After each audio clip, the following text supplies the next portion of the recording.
Hello and welcome back to Lorenzo's A Mission a Day.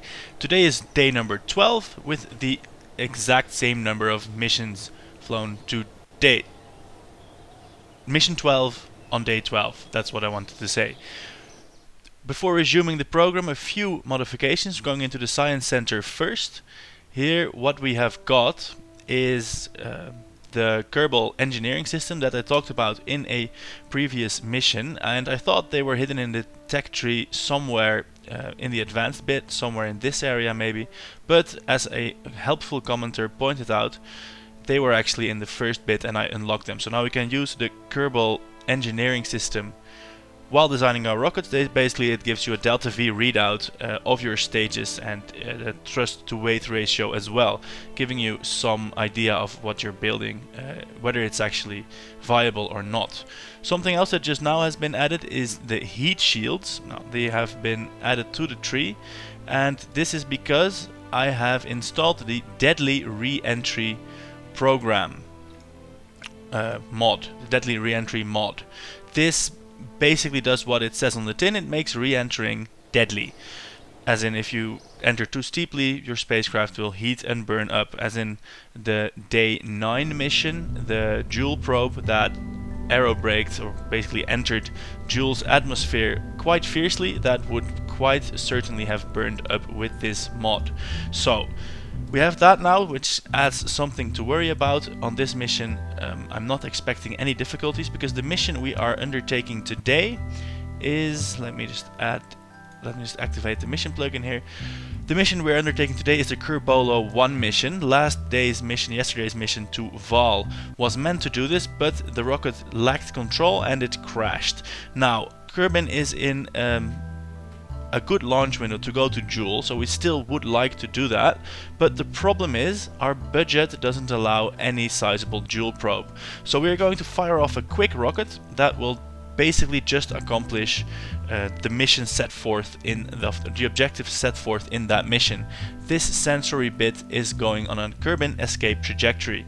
It carries all the necessary sensors and nothing else, some transmissions and the one solar panel, everything to keep the weight down, one battery, one tiny fuel tank and one tiny engine, then the decouplers, a upper booster stage and a lower booster stage. Cost for this rocket is just over 18,000 credits, which works out to about half our current budget.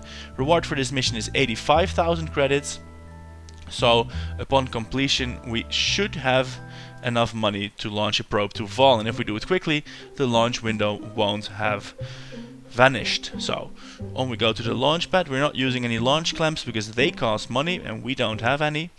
And we are going to launch straight up because just as yesterday's mission, this rocket does not have any control. Basically our only hope is to keep it pointing up and then keep doing that until it leaves the solar system, or at least until it leaves Kerbin's influence. Yeah, which is it's not going to leave the solar system, I don't think. It's not going to have enough rockets to leave Kerbal's, the sun's influence. It's going to leave Kerbin's influence. It's going to go in a solar orbit, most probably. So here we go with the launch, and let's see what this new plugin does for us. We have temperature 18 degrees. That's not worrisome yet. So we're going to just keep looking at this probe, because we're not going to enter an atmosphere, but we are going to leave one. And with a big solid booster like this, we might be leaving it a tad too quickly. See, we're going supersonic now, and the probe is starting to heat up. Actually, I hope so. Here, these three boosters are now separated. We are not accelerating as fast anymore. Actually, we're decelerating for a bit, and the temperature is staying more or less constant now. It's rising again at 90 degrees, 100 degrees. I hope that we are going to enter the thinner part of the atmosphere soon, because this is getting really hot. I'm going to activate the upper booster because otherwise we are going to fall back down, but I'm going to give it a little bit of time to coast out of the atmosphere and cool down. So we are losing massive amounts of delta V here, but we have to keep the probe core intact. So I'm going to launch it now, and it can carry on up. We slowed down about half a kilometer a second. Fortunately, at least I hope, this probe has, oh god, we're heating up so much. We're at 250 degrees, 300 degrees. but we are leaving the atmosphere. 325 degrees C for the probe core, and the solar panel. Oh no, something happened. We exploded. We exploded at 64,000 kilometers, going at 3,200 meters per second. We exploded. This is the deadly re-entry plugin at work, and we are going back to the Space Center. So even that top bit of the atmosphere managed to get us. So now we have just 19,000 credits left. We are going to head into the Space Center and see if we can add a heat shield to this thing. And I've not played around with this mod before. I have no idea how it works. Keep the fiery death on the outside of the pod. Yes. Feels like that's a good idea. The 0.6 meter heat shield. Yes, that seems like it's too small. We're going to take away the solar panel, put a girder on there maybe. Let's see if we can't put some structural parts on top of this pod. No, I'm going to completely redesign the rocket with a different probe core, because new rocket. I will fast forward this for you and then I will explain what happened.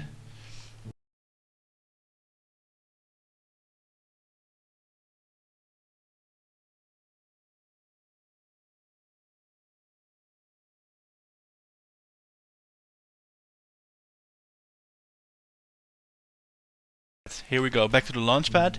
What it did is basically recreate the same rocket, only this time using the octagonal probe core, which is a little bit more expensive and a little bit heavier, but it does allow me to put a heat shield on top of it. So we have the heat shield now, and well, apparently it also serves as a decoupler, but we're not going to use that functionality. It has here some sort of hit points, the ablative shielding, so this is probably going to get used up while we are going up.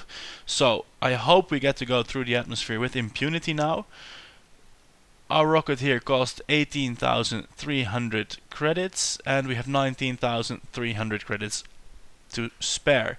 So if we are going to fail this mission, we are in deep trouble. So let me just select the mission. Oh, it's still selected. So here we go, fingers crossed, and hope we get to go to space today. So we're going to pull up the heat shield temperature, and supposedly the temperature of the core underneath that should stay somewhat constant, or at least lower than the heat shield temperature. We're still not going that fast yet. I think it starts to really heat up when we're going supersonic about now. Here we go, here comes the heat. The heat shield.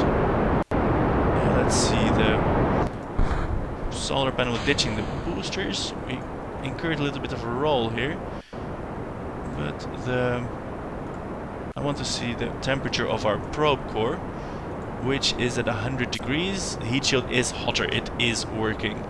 So the heat shield is shielding us from the heat, which is exactly what it should be doing.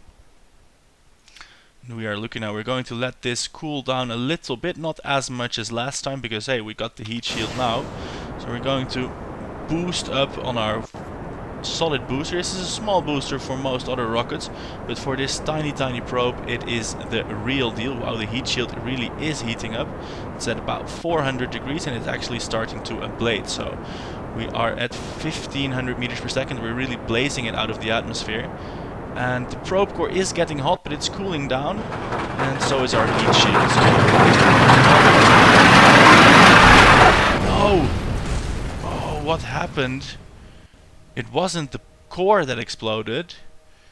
It was the heat shield. No, it wasn't the heat shield. That doesn't make any sense.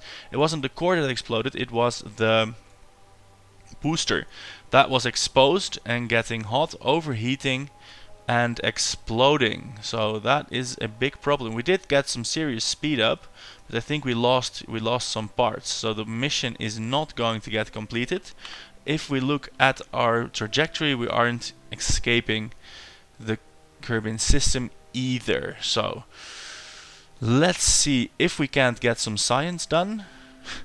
At least we might be able to do that. Oh, we don't have a comm device, and this thing is just going to crash and burn.